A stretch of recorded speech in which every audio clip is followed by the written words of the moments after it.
Hi friends! Welcome back to my channel. In today's video, I'm going to show you how to change the lock screen clock style on the Samsung Galaxy S24. If you're new here, don't forget to subscribe and give this video a thumbs up. Now, let's dive in. Step 1. First, unlock your phone and open the Settings application. This is where you can find various customization options for your device, including display settings, security settings, and accessibility features.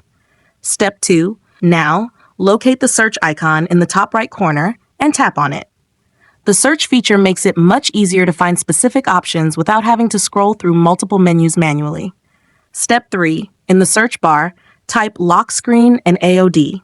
Wait for the search results to appear. This option helps you adjust lock screen and display settings.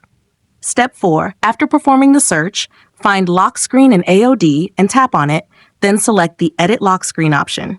Step 5. For the last and most important step, locate the clock style and tap it. Choose your preferred clock design from the available options.